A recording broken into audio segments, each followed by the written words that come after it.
saludo para todas las personas que están presentes, para todos aquellos que nos observan este video.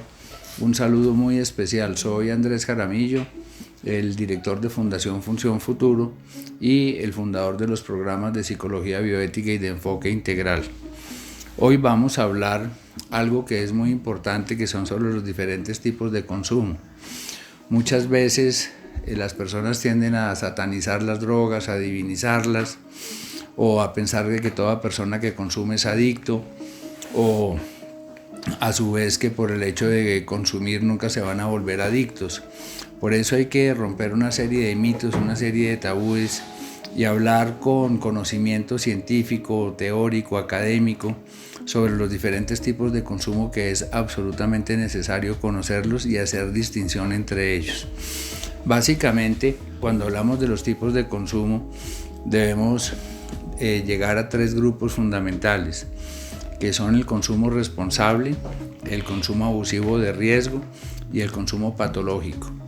Entonces, vemos que hay una serie de criterios para establecer qué es un consumo responsable. Primero que todo, hay que entender la vulnerabilidad biológica. Las sustancias todas tienen una serie de potenciales. Por ejemplo, el potencial adictivo, que es el bonding, que es el potencial que tiene la sustancia para agarrar, para enganchar a la persona, y hay sustancias con altísimos potenciales adictivos como el crack, el bazuco, la cocaína, muy grandes de la heroína, los analgésicos, la morfina. Entonces, en medio de todos estos potenciales, también hay potenciales como el psicotrópico, que es diferente al psicoactivo. El psicoactivo es la capacidad que tiene una sustancia para activar psíquicamente a una persona, como por ejemplo con grandes potenciales tenemos el LSD, el DMT, y el potencial psicotrópico es el potencial para modificar la conducta del ser humano, no únicamente durante el viaje, sino ir desarrollando modificaciones básicamente en identidad, en personalidad, que eso es importante entenderlo. Todas las sustancias en grandes dosis pueden llegar a ser letales, incluso hasta la misma cafeína. Por ello es muy importante entender que neurobiológicamente las personas, todos los seres humanos, tenemos el término que se llama en neurología el kindling. El kindling, la adictología lo toma de la neurología, precisamente en neurología, porque kindling en inglés quiere decir mecha, y es el umbral epiléptico que puede desarrollar una persona que padece epilepsia. Hay personas con un kindling muy largo, es decir, una mecha larga, que aguantan bastante antes de detonar la convulsión. Y cuando lo hablamos de adicciones, hay personas que pueden consumir muchas veces, tienen una mecha larga y no van a detonar la adicción. La adicción, como hemos visto, es una enfermedad neurobiológica, es una enfermedad del cerebro, ya están establecidos absolutamente todos los patrones. Entonces, ¿qué sucede con esto? En un individuo menor de 25 años no existe el consumo responsable, porque el cerebro no se ha terminado de desarrollar. Estamos hablando de un cerebro muy vulnerable que no ha hecho la suficiente resistencia a este tipo de sustancias psicoactivas. Cuando hablamos del consumo abusivo o de riesgo, este término abusivo o abusadores de sustancias psicoactivas ha tratado de ser recogido, de no llamar a los consumidores abusadores de sustancias psicoactivas. Vemos que este término se usa mucho en los manuales de diagnóstico del CIE, Código Internacional de Enfermedades, ya desde hace varias versiones. Hoy estamos en la versión número 11 y lo siguen conservando. Y en muchas escuelas ya norteamericanas empieza a hablar ya no de abuso de sustancias, sino problemas asociados al consumo de sustancias psicoactivas, que eso tampoco es un criterio muy atinado, porque no podemos hablar de que todas las personas que toman alcohol son alcohólicas o todo el que consume es adicto. Entonces, cuando critican las personas de que no se puede llamar a ciertos consumidores de droga consumidores abusivos, se está dejando de lado a las personas, por ejemplo, que tienen un consumo netamente abusivo, que es poner la vida de terceras personas en riesgo. Hoy en día en muchísimas empresas en Estados Unidos, en Europa, ya están aplicando y están las libertades legales para aplicar pruebas de detección en las empresas, sobre todo en las empresas de riesgo. Estamos hablando de expendedores de gasolina, los que manejan explosivos en las minas, toda persona que maneja armamento, sea el ejército, la policía, celadores, deben dar negativo a este tipo de pruebas porque están poniendo la vida de terceros en riesgo. Yo creo que a ningún ser humano le gustaría tomar un avión cuando el que reparó el avión, una turbina, estaba bajo el efecto de la marihuana o bajo el efecto de la cocaína. Por eso es muy importante entender de que el consumo abusivo de riesgo o bien pone en peligro la vida de terceras personas o la persona está en riesgo. Entonces, si un menor de 25 años, que es una persona vulnerable, es un consumo de riesgo, porque el cerebro fácilmente puede desarrollar una adicción. Si las personas aprendieran a consumir drogas después de los 25 años, difícilmente se desarrollarían adicciones. Es decir, hay que entender de que con drogas como la heroína, la morfina, las metanfetaminas, el polvo de ángel, son drogas que son supremamente adictivas. Entonces, cuando estamos hablando de estos tipos de consumos, tenemos que entender de que también hay un consumo patológico. El consumo patológico es un consumo autodestructivo. Es un consumo donde la persona ya empieza a entrar en pérdida de sus áreas de desarrollo. Ya está hay un desgaste físico, hay un desgaste neurobiológico, hay un desajuste en los ritmos circadianos, la persona ya no duerme bien, o duerme demasiado, o no come suficientemente bien, o come demasiado, va perdiendo sus rutinas académicas, sus rutinas de trabajo. Entonces, cuando estamos viendo que hay un consumo patológico, vemos de cierta manera que hay un consumo maligno que está afectando a la persona, muchas veces con afectaciones que no son tan visibles, pero con afectaciones que son completamente claras dentro de todo, llamémosla la anatomía psicológica, el cuerpo psicológico de una persona, con inestabilidad emocional o de pronto demasiada tendencia al aislamiento o de pronto demasiadas ansiedades. Entonces es cuando podemos hablar de que ya hay un consumo patológico. Entonces, de estos tres grupos se desprenden toda una cantidad de subgrupos de los que del consumo responsable está, por ejemplo, el consumo por experimentación. Una persona, eximimos a los menores de 25 años que probó la marihuana, que venga a ver que yo la quiero probar. Eso no ocasionó ningún problema, eso es un consumo que, entre comillas, puede ser responsable. Y tenemos otro consumo que es el consumo por esparcimiento, por diversión. Son personas que, por ejemplo, con el alcohol se toman un trago, 2 tragos, pero hay que tener siempre la claridad que el consumidor responsable ni necesita la sustancia, ni hace síndrome de abstinencia. Y hay una serie de criterios, por ejemplo, que no consumen solitario.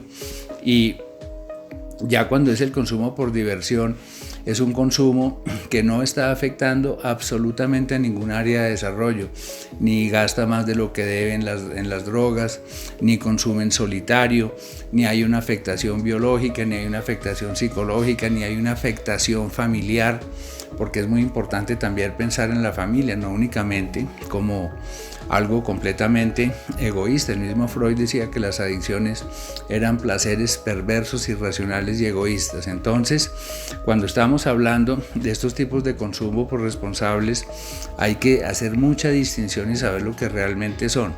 Cuando hablamos del consumo social, es un consumo que está patrocinado por el entorno social.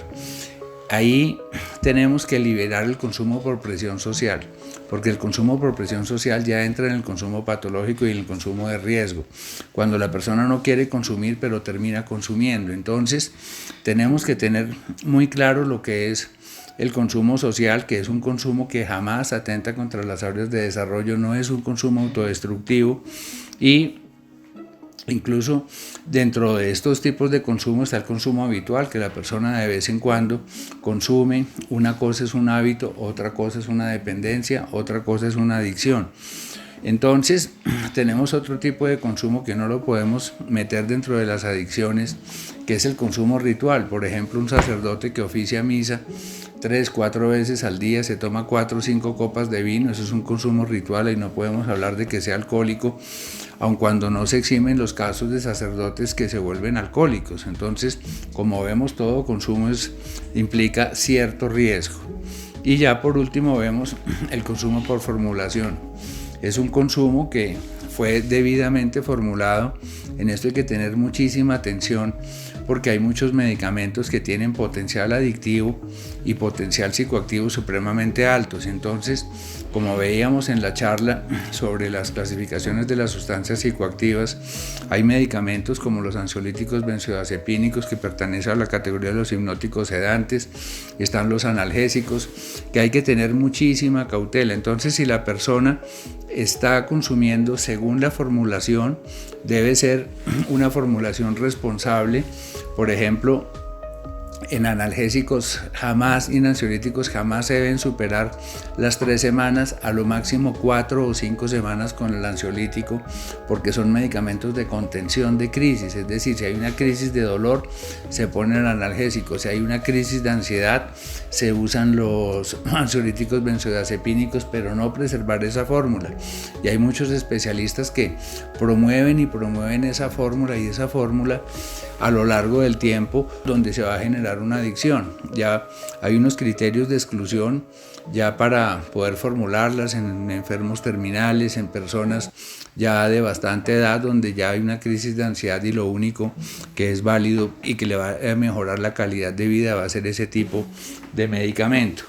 Entonces, cuando hablamos ya del consumo abusivo de riesgo, hablamos del consumo por necesidad social, es decir, la persona tiene una necesidad de pertenecer a un grupo, una necesidad de estar con los amigos fuman, entonces él también fuma, entonces ahí vemos el consumo por presión social, que ya es un consumo abusivo y es un consumo de riesgo porque fácilmente se va a desarrollar ahí una adicción. Vemos otro tipo de consumo que es muy particular, que es el consumo prodrómico. La palabra pródromo o prodrómico quiere decir que va a impulsar, ¿sí?, una enfermedad. El consumo prodrómico es básicamente la persona con un componente genético. Las adicciones ya está establecido, tienen un componente en el ADN, hay un componente de herencia. Es muy fácil desarrollar una adicción cuando hay antecedentes hasta la 4ª generación de adicciones. Entonces ahí ya hay un consumo prodrómico. Además que fuera del factor genético, también hay marcadores epigenéticos en personalidad, en ansiedad, en depresión, en bipolaridad, en esquizofrenia. Y si la persona tiene un antecedente genético en un mixto de ansiedad y de depresión, si tiene un antecedente de depresión, de trastorno de déficit de atención e hiperactividad, de esquizofrenia, tanto heredada como desarrollada por él mismo antes del consumo, ya ese consumo se llama consumo prodrómico, porque fácilmente va a despertar ahí una patología dual, es decir, se va a ganar la adicción y va a potenciar lo que estaba subyacente dentro. Entonces, es muy importante entender de que el tema de las drogas no es un camino fácil, eso es como caminar en un territorio minado, un campo de fútbol lleno de minas antipersonales. Sí, hay personas que lograron pasar por el campo minado y nunca les estalló una mina, que no tenían componente genético, el cerebro no produjo, llamémoslo, el accidente de controlar la adicción. Por eso hay que ser absolutamente conscientes en que hay personas que les detona la mina, unos al principio, unos a la mitad del campo, otros al final, pero una vez que se desarrolla la adicción es ya cuando empiezan los problemas. Ya el consumo netamente abusivo es el consumo cuando se pone la vida de otras personas en riesgo. Eso está estipulado incluso en los códigos legales en todos los países, de que una persona bajo los efectos de la droga o el alcohol no puede conducir vehículos, no puede operar maquinaria de riesgo, no puede operar explosivos, no puede operar armamento, en donde todo este consumo abusivo en la mayor parte de los países entra en contravención. Incluso en Colombia ya se está montando el modelo para que las personas que quieren fumar marihuana no lo pueden hacer en presencia de menores de edad, porque hay una contravención, y ahí es cuando el consumo de drogas ya debe tener una connotación legal, porque se está poniendo la vida de terceras personas en riesgo. Y por último, en los consumos de riesgo encontramos el consumo por evitación. es decir, es la evitación de la propia realidad emocional. No me aguanto la vida, no me aguanto a mí mismo, no me aguanto a mi familia, me siento demasiado solo, nada me llena, tengo un enorme vacío interior. Es como el que toma para olvidar las penas o el que se separó de la mujer y se agarró a beber. De esos consumos por evitación o de los consumos abusivos se pasa rápidamente al consumo patológico. Es decir, vemos que está el consumo responsable, se pasa al consumo ya de abusivo de riesgo y de ahí ya se llega al consumo patológico, que es el consumo que podemos llamar realmente adictivo. El primer consumo patológico es el consumo iatrogénico. El consumo iatrogénico es, la palabra iatro es medicina, higiénico, génesis, inicio, origen, en donde vemos que es generado por la medicina pero involuntariamente, o voluntariamente pero sin darse cuenta el especialista de lo que está haciendo. Este consumo iatrogénico lo vemos mucho en los Estados Unidos con el tema de los analgésicos. Allá ya hay millones de personas adictas a los analgésicos porque los médicos empezaron a formular indiscriminadamente analgésicos. Además formulan en grandes cantidades, dan 150, 200 pastillas de analgésico.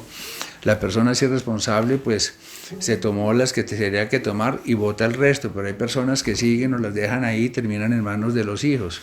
Lo mismo sucede con los ansiolíticos benzodiazepínicos. Entonces hay muchas adicciones que se generan precisamente por una formulación. Esa formulación ya dejó de ser un consumo responsable porque la persona empezó a abusar de la formulación. Aquí hemos atendido pero muchísimos casos, incluso una anestesióloga que le dio por probar el fentanilo, que es una droga que se utiliza mucho en anestesia, que es una droga pero de altísimo calibre, y estaba completamente perdida en la adicción al fentanilo. Entonces ya con la vida perdida. ¿Por qué? Porque fue generando esa aversión hacia los medicamentos, ese gusto por los medicamentos, y ya haciendo énfasis en el consumo iatrogénico puramente dicho, la persona le formularon, por decir, tramal, 20 gotas de tramal por la mañana, otras 20 por la tarde cada 12 horas. El tramal es vendido sin fórmula médica en Colombia, eso es una gran irresponsabilidad y a esa persona le gustó. Como hace tolerancia, ya no vuelve donde el médico, ya empieza a consumir tramal, ya no 20, sino 30, 40, 50, 60 gotas, hasta que hemos visto casos ya de daño renal, daño hepático. La persona ya se está tomando 4 frascos al día de tramal. Y todo empezó por una inocente formulación, porque a la persona le gustó y ahí quedó engrampada. Otro consumo es el consumo crónico. El consumo crónico ya empieza a cobrar un matiz patológico, así sea la persona que todos los días se toma, cuando llega a la casa, 2, 3 whiskies, ni hay problema con la mamá, ni hay problema con nadie, ya es un consumo crónico, es de todos los días, de ahí viene la palabra crono, tiempo, y ahí ya empieza a tomar un matiz de ¿qué? De consumo patológico. Está el consumo compulsivo, que el consumo compulsivo es muy frecuente en los adictos cíclicos que pueden durar un intervalo de tiempo largo y de pronto se prenden nuevamente, compulsivamente. Pueden estar trabajando, pueden estar con la familia y se prendió nuevamente, por ejemplo, el alcohólico a la botella, el marihuanero a la bolsa, el adicto a la cocaína o al bazuco se prende a esa bolsa y no la suelta. ¿Por qué? Porque es compulsivo. Ya una vez está en contacto con la sustancia en su ciclo, no puede parar. Vemos ya el consumo por dependencia. Aquí hay que entender muy bien que hay dependencias sanas y hay dependencias insanas. Por ejemplo, un diabético, aun cuando no son psicoactivos, tiene que inyectarse la insulina. Un diabético insulinodependiente y su vida depende de la insulina. Si no se le inyecta, esa persona va a tener severos problemas. Ya cuando nosotros vemos otro tipo de consumos por dependencia, lo vemos también en los hipotensores, que son los medicamentos para regular la tensión arterial, que van a generar dependencias sanas. Entonces, cuando ya hablamos de un consumo por dependencia de sustancias psicoactivas, es porque la persona ya depende de la sustancia. ¿Qué es depender de la sustancia? Que va a presentar síntomas indeseados por la privación, es decir, va a empezar el síndrome de abstinencia. Cuando ya hay dependencia, va a haber abstinencia, que realmente es lo que preocupa a este tipo de consumo. Entonces, como vemos, ya como tal, el consumo patológico es un consumo que es maligno, es un consumo autodestructivo. El consumo abusivo es un consumo que puede convertirse en un consumo autodestructivo, y el consumo responsable no tiene ningún matiz de ser un consumo autodestructivo.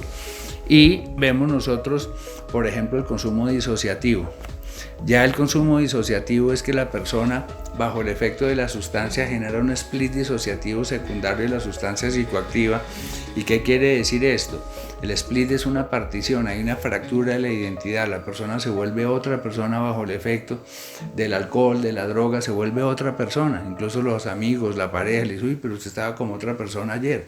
¿Por qué razón? Porque el consumo lo disocia completamente. Entonces vemos que así no haya una adicción ahí, ya hay un problema severo que hay que tratar. Entonces, ya cuando estamos hablando de un trastorno adictivo, es porque estos consumos patológicos empiezan a desarrollar la adicción. Aquí en este consumo patológico se detona un accidente cerebrovascular y ya empieza la enfermedad a tomar unas fases.